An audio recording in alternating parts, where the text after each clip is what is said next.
Hi friends, happy morning.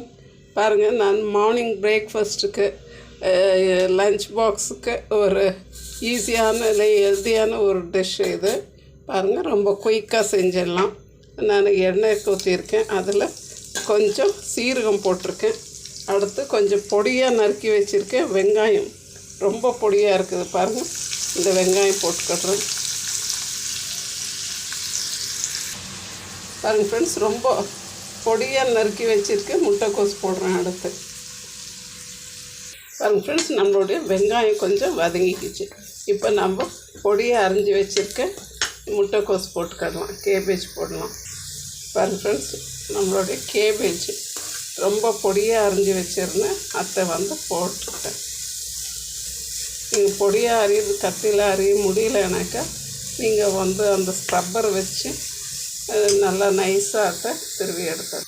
பாருங்கள் friends, இப்போ இது முட்டைக்கோசும் நல்லா வதங்கிடுச்சு. இப்போ இதுக்கு தேவையான மசாலா அங்கே போடுறேன். உப்பு எடுத்து வச்சுருக்கேன், சீரகத்தூள் எடுத்து வச்சுருக்கேன், மிளகாத்தூள், தனியாத்தூள், மஞ்சத்தூள் எல்லாத்தையும் போட்டுடலாம்.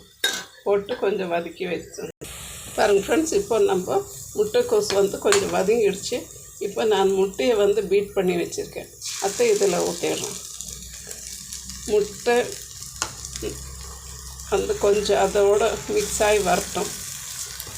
முட்டைக்கோஸ் பொரியல் நம்மளுக்கு ரெடி ஆகிடுச்சு.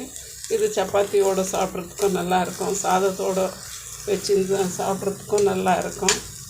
இப்போ இதோடு நம்ம கொஞ்சம் மல்லி செடி சேர்த்துடலாம். பாருங்கள் ஃப்ரெண்ட்ஸ், நம்மளுடைய முட்டைக்கோஸ் பொரியல் ரெடி ஆகிடுச்சு. இது குழந்தைங்க சாப்பிட மாட்டேன்ற குழந்தைங்க ஈஸியாக சாப்பிட்டுடுவாங்க. இது எல்லாத்தோடவும் நல்லாயிருக்கும். சப்பாத்தி சாதத்தோடவும் நல்லாயிருக்கும். பாருங்கள் ஃப்ரெண்ட்ஸ், நான் இப்போ ஒரு கோதுமை தோசை ஊற்றிருக்கேன். இந்த கோதுமை தோசையில் நம்ம கொஞ்சம் தக்காளி சட்னி ஃபுல்லாக சாஸ் மாதிரி தடவிட்டு அந்த முட்டையை இதுக்குள்ளே ஸ்டஃப் பண்ணி ரோல் பண்ணிவிட்டு குழந்தைங்களுக்கு லஞ்ச் பாக்ஸ் கொடுத்து விட்டோம்னாக்கா ரொம்பவே நல்லாயிருக்கும். ஈவினிங்கில் வரும்போதும் அவங்களுக்கு பசினும் போது இதை நம்ம ஈஸியாக செஞ்சு கொடுத்துடலாம்.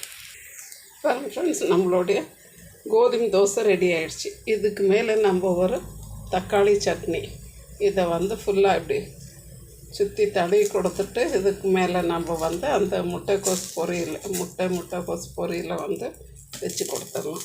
இதில் காய்ங்க சாப்பிடாத குழந்தைங்களும் சாப்பிட்டு பாருங்கள் ஃப்ரெண்ட்ஸ், இப்போ இப்படி ஸ்டஃப் பண்ணிவிட்டு நம்ம ரோல் பண்ணி அவங்களுக்கு கொடுத்துட்டோம்னாலே அது அவங்களுக்கு ரொம்பவே பிடிக்கும்.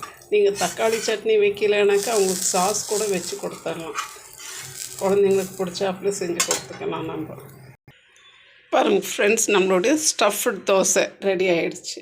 முட்டை தோசை ஈஸியாக ரெடி ஆகிடுச்சு. தேங்க்யூ ஃபார் வாட்சிங் ஃப்ரெண்ட்ஸ். ப்ளீஸ் ஷேர் பண்ணுங்கள், லைக் பண்ணுங்கள், சப்ஸ்கிரைப் பண்ணுங்கள் ஃப்ரெண்ட்ஸ். தேங்க்யூ.